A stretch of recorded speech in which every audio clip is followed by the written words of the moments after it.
Gloria al Señor. Abramos nuestras Biblias, hermanos, en la segunda epístola a Timoteo, capítulo número 3. Y vamos a leer los últimos dos versículos del capítulo número 3. Segunda de Timoteo, capítulo número 3, versículos 16 y 17.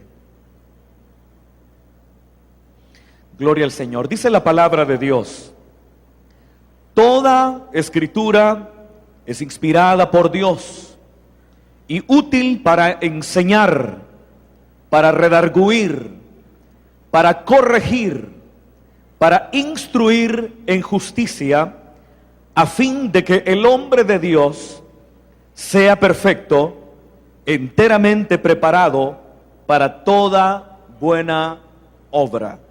Amén. Pueden tomar su asiento, queridos hermanos. Gloria al Señor. Hermanos, en esta noche estaremos hablando acerca de la utilidad de la Escritura, de la utilidad de la palabra del Señor. La semana anterior estuvimos abordando los versículos anteriores, que eran versículos a través de los cuales se desafiaba a Timoteo a persistir en las cosas que él había aprendido, y que no solamente las había aprendido y se habían adherido a su mente dentro del marco de lo teórico exclusivamente, sino que Timoteo mismo había experimentado personalmente el poder de esa palabra que él había aprendido y en la que había sido instruido desde su niñez. Y mencionábamos tanto la semana anterior como también la antepasada que Pablo da dos razones por las cuales Timoteo debía persistir en lo que había aprendido y de lo que se había persuadido. La primera razón era por la dignidad de aquellas personas que habían jugado un papel importante y protagónico en la formación de quien más tarde llegó a convertirse en un ministro de la palabra, es decir, Timoteo. Y decíamos que las personas que jugaron un papel importante en la formación de Timoteo eran, al menos las que menciona esta carta, la abuela de él, su madre Eunice, como también el mismo apóstol Pablo. Esa era la primera razón, la dignidad de las personas que habían jugado un papel importante en la formación de Timoteo. Esa era la primera razón por la cual debía persistir en lo aprendido. Y la segunda razón era que lo que había aprendido provenía de las Escrituras, provenía de la palabra del Señor, y que mencionábamos, es esa palabra, esa Escritura, la que nos puede hacer sabios para salvación por medio de la fe que es en Cristo Jesús. Ya que el escritor ha tocado el tema de la Escritura, ahora nos mostrará la autoridad de esa palabra escrita. Cuando se habla de Escritura, obviamente está haciendo referencia a la palabra escrita, y específicamente haciendo referencia a los escritos del Antiguo Testamento.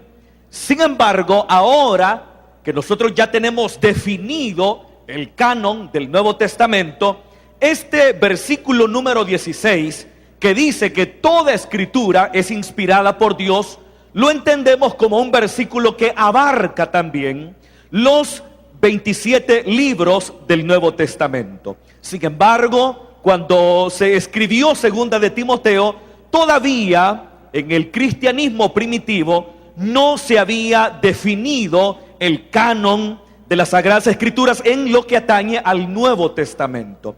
Pero los creyentes, los cristianos, heredaron de los judíos sus escrituras.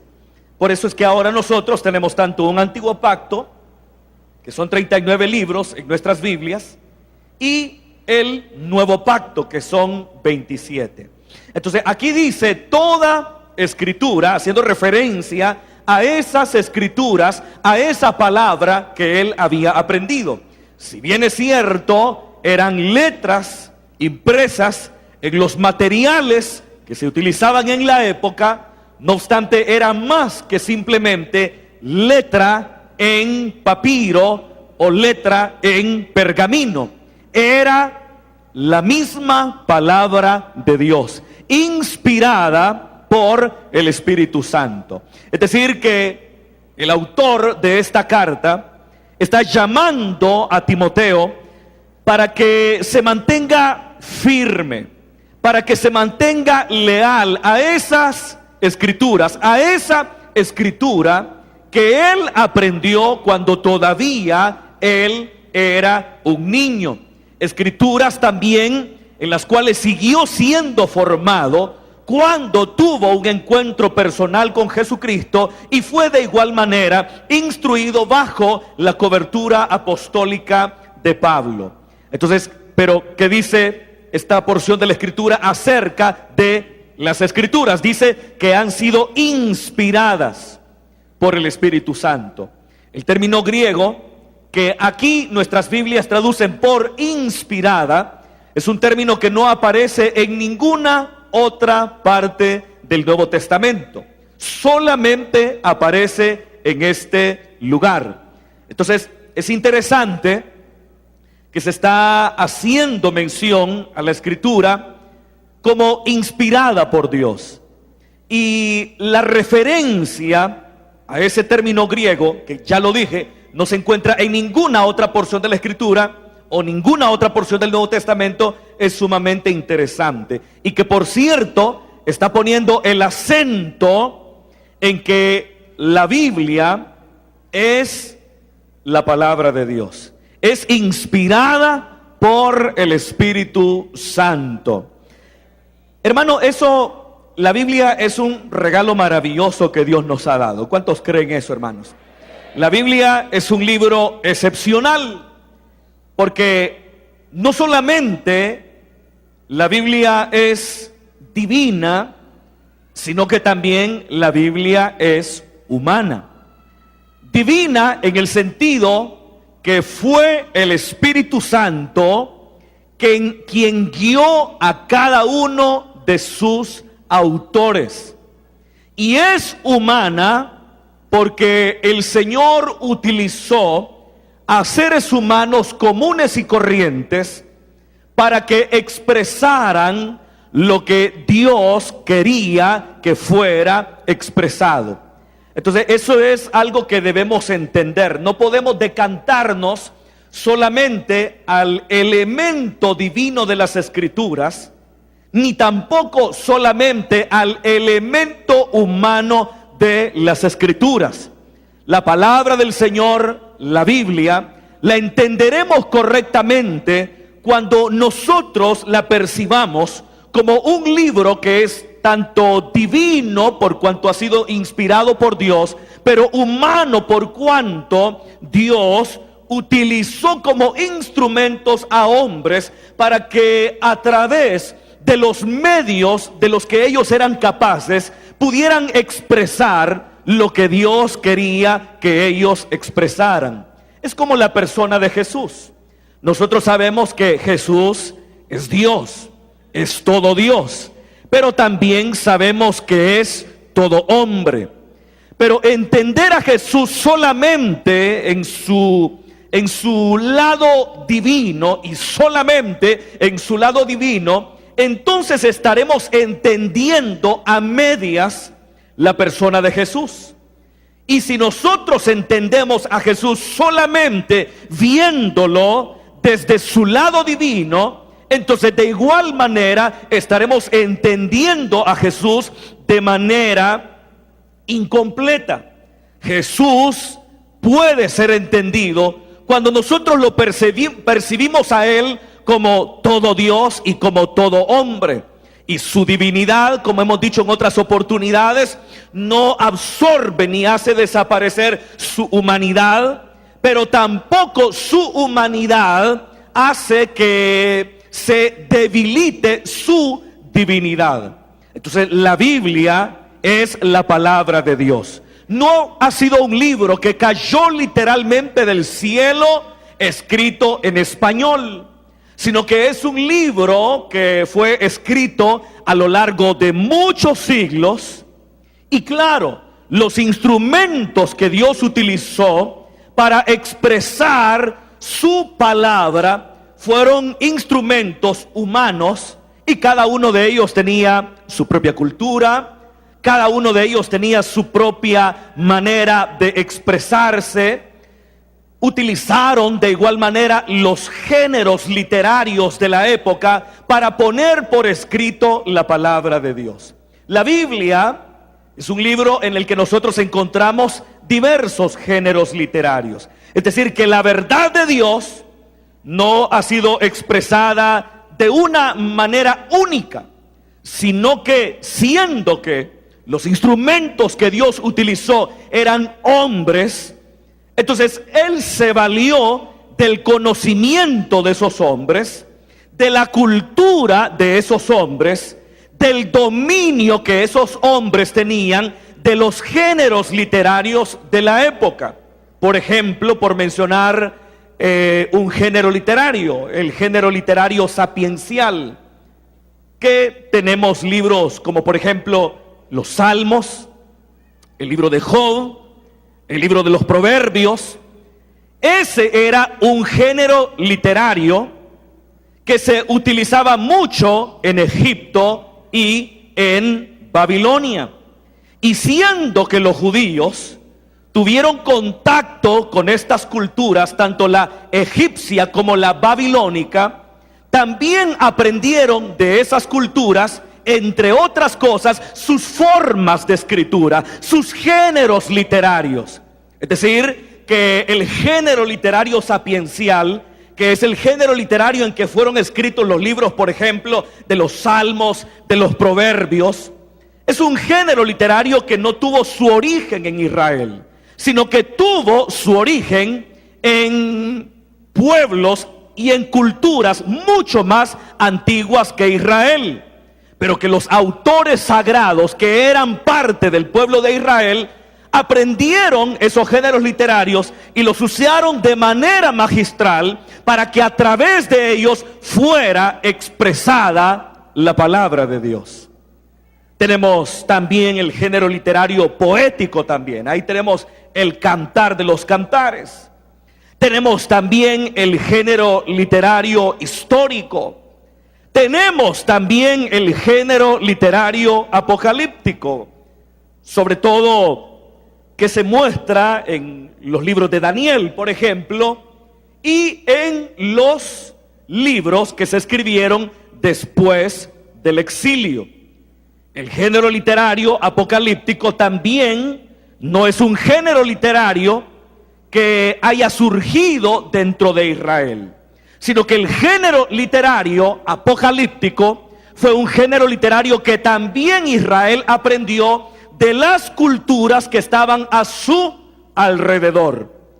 ¿Y de quién aprendieron particularmente el género literario apocalíptico? Lo aprendieron de la religión persa, particularmente del zoroastrismo, que tenía el género apocalíptico como uno de sus géneros literarios. Y sabemos que Israel también tuvo contacto con los persas, con su cultura y con sus formas de escritura. Por eso el género literario apocalíptico solamente se hará notorio en Israel hasta después del exilio, es decir, hasta después que tuvieron contacto con la cultura persa. Entonces, pero fíjese bien cómo los escritores sagrados, inspirados por el Espíritu Santo, ¿cuántos dicen amén? Inspirados por el Espíritu Santo, echan mano de los géneros literarios ya existentes. Posiblemente, de todos los géneros literarios en la Biblia, el único que puede ser original del pueblo de Dios es el género literario evangelio, que es el género literario que se utilizó para escribir los 4 evangelios. Pero de allí, los géneros literarios utilizados en la Biblia son géneros literarios que los israelitas y particularmente los hombres de Dios que escribieron la palabra, los utilizaron de manera magistral, siendo guiados por el Espíritu Santo para que se expresara a través de esos géneros literarios ya existentes y con los cuales se relacionó y se familiarizó Israel para que a través de ellos la palabra del Señor pudiera ser expresada. Entonces, por eso es que la Biblia es tanto humana como divina.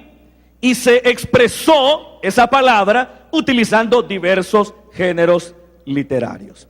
Entonces, pero eso del tema de la inspiración es un tema muy amplio y pues por obvias razones en esta oportunidad no lo voy a tocar. Me voy a centrar sobre todo en el tema de la utilidad de esa escritura que es inspirada por Dios. Dice aquí, toda escritura es inspirada por Dios. Ahí se muestra a Dios inspirando y a los seres humanos escribiendo, porque Dios no ha escrito nada. Él inspiró a hombres para que escribieran. Ya ese texto, toda escritura es inspirada por Dios, nos muestra ya el factor humano y el factor divino en este libro que nosotros amamos. Ahora, vea usted, dice, toda la escritura es inspirada por Dios y dice, y es útil. Pero vea usted, ¿es útil para qué? Dice la palabra, lo primero que menciona acá, es útil para enseñar. Es útil para enseñar. Es interesante, hermanos, que lo primero que se hace notar con respecto a la utilidad de la escritura es que ésta enseña, que ésta nos fue dada por Dios, entre otros propósitos, con el propósito de enseñarnos. ¿Enseñarnos qué? Enseñarnos su voluntad, enseñarnos su propósito, enseñarnos todo aquello que es vital saber para nuestra salvación. Porque la Biblia no es un libro de historia, aunque contiene historia. La Biblia es la palabra de Dios y contiene todas aquellas verdades que nos harán sabios para la salvación. Pero vea usted el primer elemento que se hace notar acá, que la utilidad de la escritura se muestra porque ella nos fue dada por Dios para que seamos enseñados a través de ella. La enseñanza de la palabra. Y eso tenemos, hermano, que tenerlos claro todos nosotros. Que un gran propósito de la escritura es que nosotros aprendamos. Es que nosotros seamos enseñados. Y la mejor manera de cambiar la conducta es cuando nosotros somos enseñados en la palabra. Ya que recuerde que la actuación de los seres humanos está determinada, entre otras cosas, por lo que ellos creen.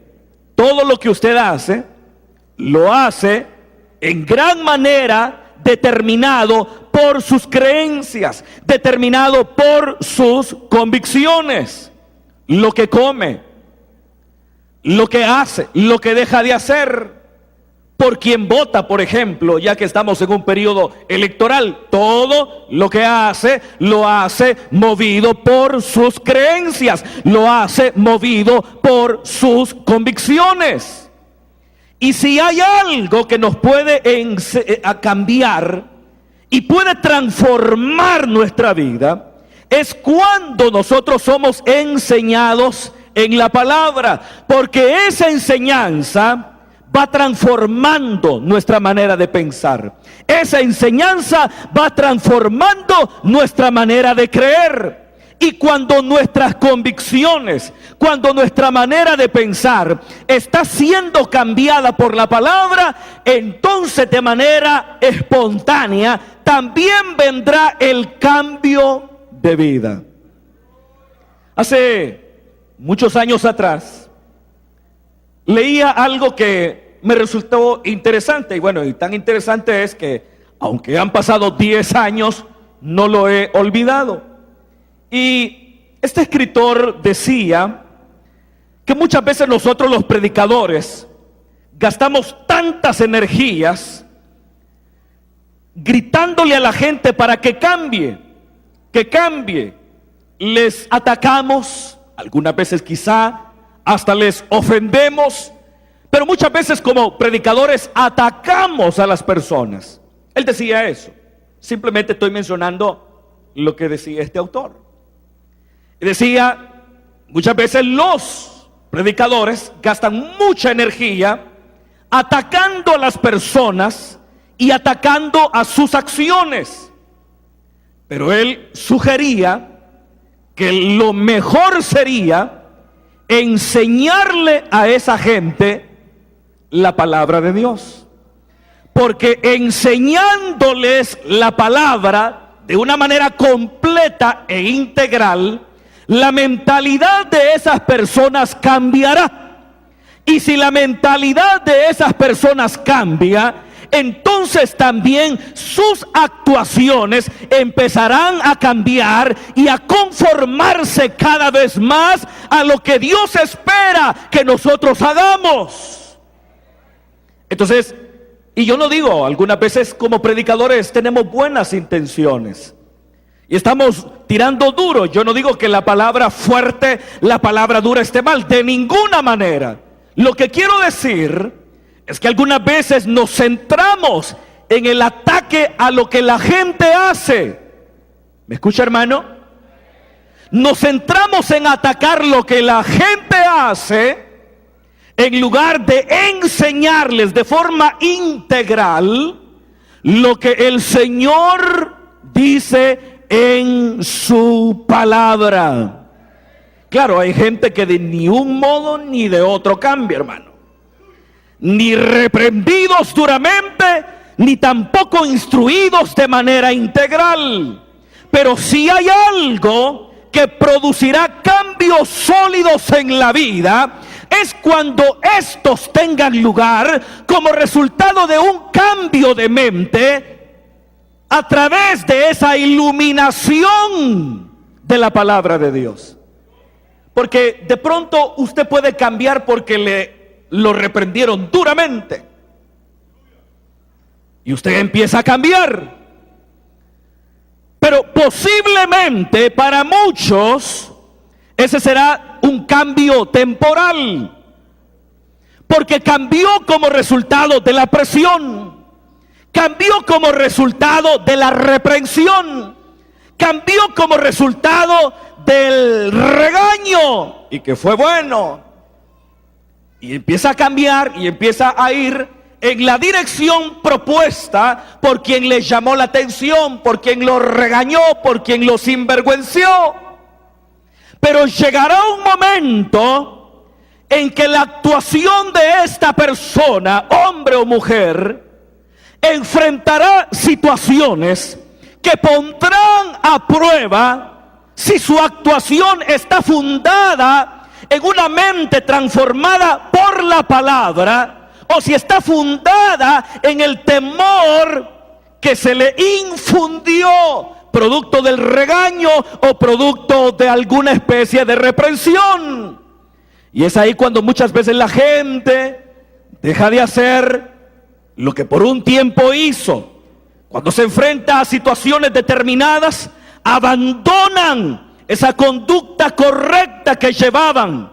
El problema no era que la conducta estuviera mal, sino en las motivaciones de esa conducta. Y como las motivaciones de esa conducta no surgieron de una mente transformada a través de la enseñanza de la palabra, esa conducta correcta dejará de practicarse cuando se enfrenten situaciones que la pongan a prueba. Por eso es que nosotros debemos esforzarnos por enseñar lo que dice la Biblia. ¿Me está escuchando, hermano? Por enseñar lo que dice la Biblia. La enseñanza. Enseña la palabra. Conozca la palabra de manera completa, de manera integral. Disfrútela. Digiérala. Llénese de ella. Vívala. Practíquela. Y de igual manera enséñela. Porque algunas veces, hermanos, nosotros enseñamos, como Jesús dijo, enseñamos mandamientos de hombres como si fuera la misma palabra de Dios. Eso fue lo que Jesús dijo, hablando de la práctica de las autoridades religiosas de su época, que enseñaban como mandamientos de hombres cosas, o más bien que enseñaban como mandamientos de Dios prácticas que eran humanas. Es decir, habían hecho de los mandamientos de los hombres, habían hecho la mismísima palabra de Dios. Y algunas veces por eso la gente no cambia, o somos una fábrica de fariseos. La gente no cambia porque les hemos enseñado mandamientos de hombres. ¿Escucha, hermano? Les hemos enseñado más mandamientos de hombres que la palabra de Dios. Entonces hemos llegado a convertirnos en una fábrica de fariseos.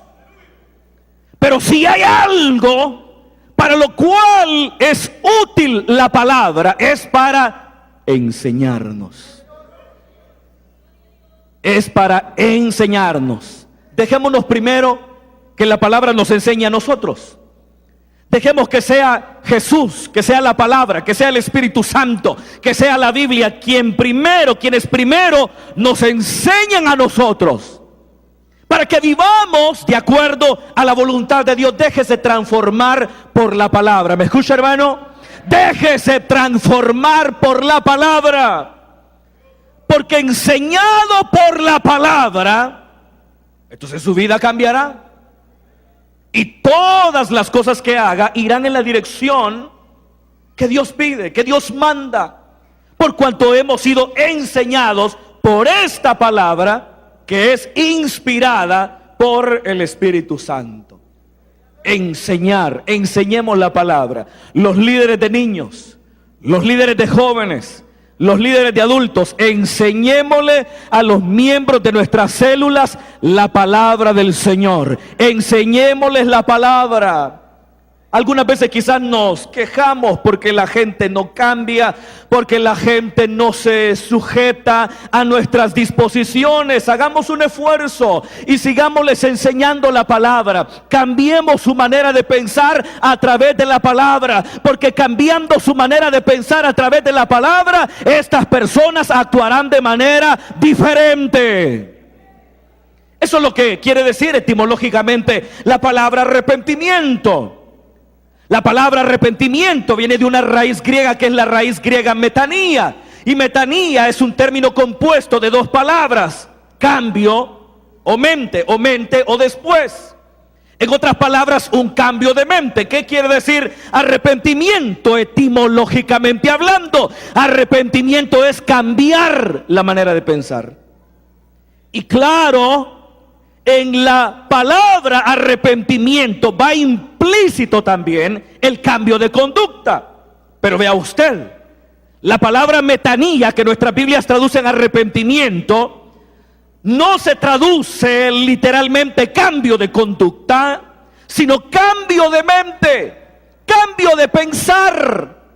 Entonces quiere decir que si nosotros queremos que las personas cambien, entonces deberemos apuntar con la palabra a la manera de pensar de la gente. Transformemos la manera de pensar de la gente. Enseñémosles lo que la palabra del Señor dice. Conozcamos la realidad de cada una de las personas que nos escuchan, que escuchan nuestra exposición de la palabra. Conozcámoslas. Conozcamos sus temores, conozcamos sus miedos, conozcamos su manera de pensar, y partiendo de ese conocimiento y partiendo también del conocimiento que tenemos de la palabra, prepararemos enseñanzas enriquecedoras que estarán llegando a sus mentes, que estarán llegando a sus corazones, y estando la palabra en sus mentes, estando la palabra transformando sus mentes, esa gente va a empezar a cambiar. Esa gente empezará a ser diferente. Y por eso resulta interesante que el primer elemento que se menciona con respecto a la utilidad de la Escritura es el elemento de la enseñanza. Dice también acá: y es útil también para redarguir. Dice así su Biblia, hermano. Para redarguir. La palabra redarguir, o el término griego que aquí se traduce por redarguir, es un término que puede tener muchos significados.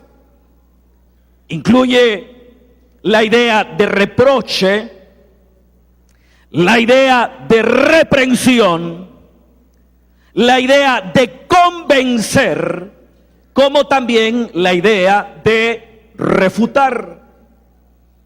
Y este elemento definitivamente era un elemento muy útil para los ministros de la palabra contemporáneos del autor de Segunda de Timoteo, y que estaban viviendo los conflictos con los falsos maestros que tanto hemos mencionado a lo largo de esta enseñanza. ¿Por qué lo digo?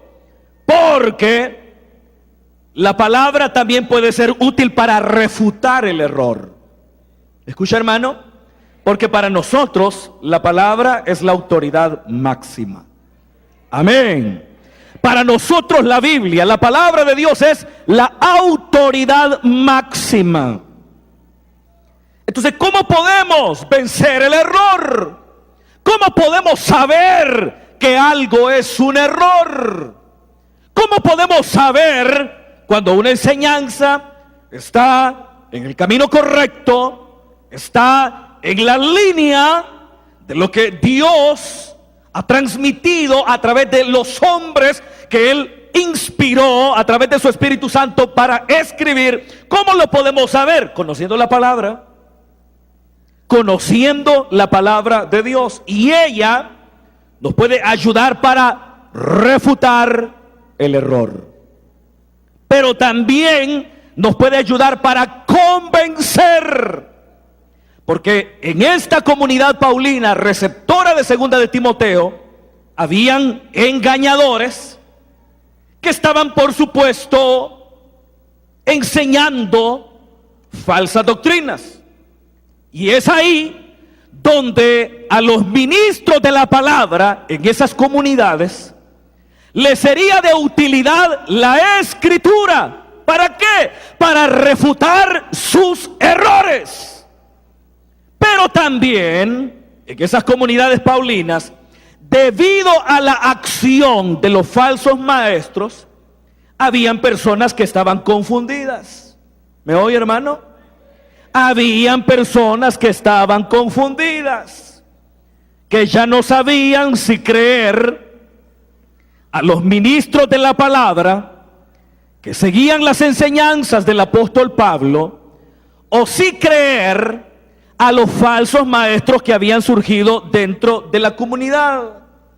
Entonces habían personas que posiblemente estaban confusas, y es ahí donde esta palabra también, en su significación de convencer, cobra importancia, cobra relevancia, porque a través de la palabra también se convencería a la gente que estaba dudando como resultado de la intervención de falsos maestros que habían empezado a torcer la palabra de Dios.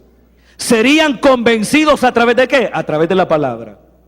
Es más o menos lo que la carta de Judas dice. A los que dudan, ¿qué dice la Biblia? Convencedlos.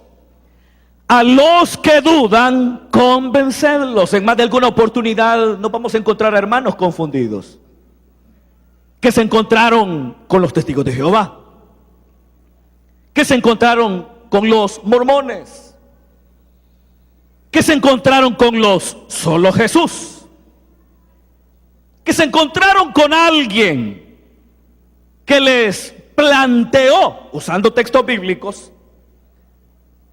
un camino totalmente diferente al que nosotros hemos aprendido de la palabra. Y uno empieza a ver que son hermanos que empiezan a perder el ritmo, porque eso es algo que pasa con aquellas personas que han sido lesionadas en sus convicciones. Empiezan a perder el ritmo, empiezan a perder la fuerza, porque como seres humanos estamos diseñados para poner nuestros esfuerzos, pero en aquello que creemos, en aquello que nos motiva. Pero dejaremos de esforzarnos en todo aquello que dejamos de creer. Y cuando por alguna razón alguien nos mostró un camino diferente y empezó a poner en tela de duda aquellas cosas que entre nosotros son ciertísimas, vemos que empiezan a echarse para atrás. Ya no vienen a la iglesia, ya no se congregan con la frecuencia de antes, ya no oran con la devoción de antes, ya no leen la palabra con la devoción de antes, ya no escuchan la exposición de la palabra con la misma devoción y atención con que la escuchaban en días pasados. Pero ¿qué ha ocurrido? Es que sus convicciones fueron tocadas. Y es ahí cuando deberá surgir el hombre de Dios, la mujer de Dios, que conoce la palabra, que conoce las escrituras. ¿Para qué? Para convencerlo de la verdad de la palabra de Dios. Dicen amén. Por eso debemos de conocer la palabra. Por eso debemos conocer la doctrina, para que podamos convencer a los que dudan. ¿Por qué convencer? Porque convencer es otra acepción del término griego que nuestra Biblia traduce por redarguir. También la palabra reproche y la palabra reprensión son dos palabras que son acepciones legítimas del término griego que nuestra Biblia traduce por redarguir, reprender y también reprochar. Pero miren, porque más de alguna oportunidad tendremos que reprender a alguien a través de la palabra. ¿Me escucha, hermano? Como también en más de alguna oportunidad usted será reprendido. Pero no se enoje. Si quien le reprendió usó las escrituras, no se enoje. Humíllese delante del Señor y dele gracias a Dios, porque Dios le está hablando. Amén. A todos nos han reprendido más de alguna oportunidad. A mí ya me han reprendido, siendo pastor también. Y honestamente nos gusta mucho, hermano. Pero yo he aprendido a guardar silencio. Sí, porque algunas veces la tendencia natural es a sacarle los trapos al otro también, ¿verdad? Como que si fuera un estira y encoge, un dime que yo te diré, ¿verdad? Y usted le dice, o sea que ya se trata de sacar los trapos al sol. Pues ahora, nomás termine de hablar, es mi turno. No se trata de eso, porque posiblemente estará usted perdiendo una gran oportunidad de Dios para oír lo que tiene que oír. Lo que pasa es que a nosotros siempre nos gusta oír cuando nos dicen, qué buen siervo de Dios es usted. Usted es una mujer ejemplar. qué diácono más excepcional, qué diaconisa más ejemplar, qué líder, es un líder fuera de serie, qué gran siervo de Dios es usted, hermano supervisor. Qué ministerio el que Dios le ha dado, hermano pastor. A todos nos gustan los halagos. Ahí está la naturaleza pecaminosa, que se complace en los halagos. ¿O no es verdad, hermano? Y vencemos esa naturaleza pecaminosa dándole la gloria a Dios siempre. Como dice aquel canto: y si la gloria se me diera, la llevaré al Calvario, porque toda la gloria es del Señor. Pero nos gustan más los halagos que las reprensiones.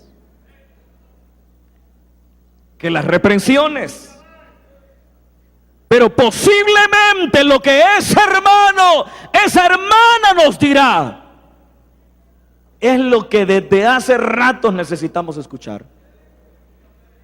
Lo que pasa es que no lo hemos oído porque estábamos ocupados prestando atención a los halagos de los demás. Pero posiblemente la voz de Dios, no posiblemente, sino que seguramente la voz de Dios no está en boca de quienes nos alaban, sino en boca de quienes nos reprenden. Posiblemente, y si usted se enoja, está perdiendo una gran oportunidad de oír la voz de Dios. Yo lo he hecho cuando alguien me ha reprendido y le digo: gracias, Señor, porque aunque no me gustó, aunque no me agradó, sin embargo sé que el que este hombre me haya reprendido es una prueba indubitable del interés que tú tienes por mi vida. Entonces, cada vez que alguien nos reprenda usando la palabra, ¿verdad, hermano? Usando la palabra, no es llamando a la gente desgraciado, ¿verdad? No es llamándole a la gente aguacate, ¿verdad? A menos que esas palabras estén en la Biblia, ¿verdad, hermano? No es llamando a la gente ni desgraciado, diciéndole: mire, hermano, usted es un miserable hijo del diablo. Bueno, esas no creo que sean reprensiones que vienen de la palabra. Si la palabra es tan bella, es tan hermosa y tan suficiente en sí misma, que no necesitamos agregarle nuestro mal humor y nuestros traumas personales para reprender a una persona. Amén. La palabra tiene poder. Tiene poder, pero algunas veces pues hay personas que se aprovechan de que la Biblia es útil para reprender, para decir lo que les da la gana. Y algunas veces ni siquiera, y no lo hacen como la Biblia muestra, llamando al creyente personalmente, sino que lo hacen en público, como que se quisieran lucir, humillando a otra persona, haciendo gala de la supuesta autoridad que posee. Pero la reprensión deberá estar basada en la palabra. ¿Me escucha, hermano? ¿Cuántos de ustedes creen que la palabra es suficiente? ¿Usted cree que la palabra de Dios necesita de su mal humor para reprender a otra persona? Sí, porque hay algunos que somos amargados y a la hora de reprender, ahí va un poco de la palabra, pero un poco de su amargura, un poco de su mal carácter también, por no decir de su malcrianza. Y claro, nosotros oímos la palabra de Dios con un corazón abierto, y si viene de Dios, pues nos humillamos. Pero que vaya la palabra de Dios, no aquellos componentes humanos que la distorsionan. Claro, el que reprende es una persona finita, humana, pero al fin y al cabo instrumento de Dios. pero está tan doblegado ante la palabra que a la hora de reprender subyuga sus pasiones personales para que de su boca pueda fluir lo que Dios tiene que decir. Y la palabra da paz. ¿Me escucha, hermano? La palabra da tranquilidad, aunque sea una reprensión. A menos que nosotros seamos tan orgullosos y tan soberbios que no aceptemos la reprensión. Pero ti dice la Biblia que también es útil para reprochar, útil para reprender, útil para convencer, útil para refutar, pero con la palabra, con la actitud adecuada. Escucha, hermano, porque algunas veces nosotros reprendemos con lujo de soberbia, como que si nosotros no fuéramos pecadores también, como que si nosotros nunca hemos pecado. Algunos reprenden como sintiéndose mínimo a la siniestra del Padre, porque a la diestra del Padre ya está Jesús.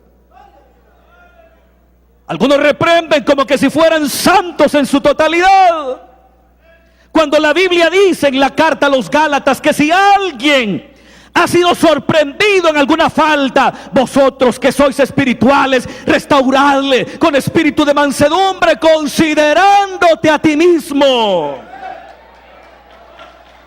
Pues sí, usted puede pecar tarde o temprano también. Usted reprenda, pero sepa que un día le puede tocar a usted. Sepa que algún día usted es el que puede pecar. Eso es lo que tenemos que hacer cuando reprendemos a alguien. Considérese usted también y ayudémonos mutuamente. Amén. Dice aquí también es útil para corregir. Amén. Es útil para corregir. Fíjese que el término epanortosis, ese es el término griego que aquí se traduce corregir, epanortosis, es un término que traducido literalmente quiere decir restaurar a un estado recto. Es decir, algo no está recto, y epanortosis lo que quiere decir es volverlo a poner recto. De ahí viene la palabra orto, que quiere decir recto. Ortología, ortopraxis, la correcta práctica, la forma correcta de hablar. Epanortosis, restaurar a un estado recto o correcto. Y nosotros, hermano, tenemos tantas cosas que necesitamos corregir, ¿o no es cierto, hermano? ¿Cuántos tienen cosas que tienen que corregir todavía? Todos tenemos cosas que necesitamos corregir. ¿Y quién no las tiene? Los que nos subimos aquí en los púlpitos también. Si no hemos bajado en paracaídas del cielo para venir a predicar y luego nos subimos otra vez. Todos tenemos cosas que tenemos que corregir. Pero allí está la palabra. Ahí está la escritura que es inspirada, la que correctamente enseñada y expuesta puede ayudarnos a corregir todo aquello que no está recto. Porque hay cosas que estamos haciendo bien, gracias a Dios. Hacemos bien esto, hacemos bien lo otro. Pero habrán algunos elementos que no estamos haciendo bien. Y algunas veces son elementos que no son visibles. Y algunas veces ni para nosotros mismos. Ni para nosotros mismos, porque algunas veces nosotros tenemos errores que necesitamos corregir, que no son evidentes para nosotros mismos. Por algo el salmista decía: al Señor líbrame de los pecados que me son manifiestos, pero también de aquellos que me son ocultos. Porque algunas veces hemos centrado tanto nuestra atención en una área particular de la vida que hemos descuidado otras. Y la atención excesiva en ciertas áreas ha quitado el foco de atención de otras. Y por cuanto el foco de atención se ha apartado de esas otras áreas, empiezan a torcerse. Empiezan a agarrar el camino equivocado. Pero es ahí cuando la Escritura es útil para restaurar a un estado recto. ¿Cuánto dan gloria a Dios, hermanos? La Escritura, ya sea que usted la lee en su casa, ya sea que usted la oye en una exposición de la palabra en este lugar, ya sea que usted la oye a través de la radio, ya sea que usted la oye a través y la ve a través de la televisión, ya sea que usted la oye en un hogar donde la palabra está siendo expuesta, déjese exponer, expóngase a la palabra, porque ella es viva y eficaz, y más cortante que toda espada de dos filos, que penetra hasta partir el alma y el espíritu, y discierne los pensamientos y las intenciones del corazón. La palabra de Dios. Amén. Entonces ella nos puede corregir. Eso le ayudará a corregir, a enderezar lo que está mal. Lo que la carta a los hebreos dice, para que lo torcido no se salga del camino, sino que sea sanado. Y dice más, con lo que vamos a ir terminando ya, y para instruir en justicia. La palabra instruir aquí viene de un término griego que en otras porciones de la Biblia se traducen disciplina. En la Biblia la palabra disciplina es sinónimo de enseñanza, es sinónimo de instrucción. Entonces la palabra también nos instruye, nos disciplina en justicia, es decir, nos enseña lo que es justo y nos desafía a vivir en justicia. Y termino con el versículo número 17 que dice: a fin de que el hombre de Dios sea perfecto. Esto puede incluir a las mujeres. Ahora, recuerde que este es una epístola pastoral y se está dirigiendo exclusivamente a un ministro o a los ministros de la palabra. Entonces el sentido primario de la palabra hombre de Dios, o de la frase hombre de Dios, está haciendo referencia a los ministros del evangelio. Pero por extensión podemos decir que incluye a todos los hijos de Dios que son beneficiados con la palabra, hombres y mujeres.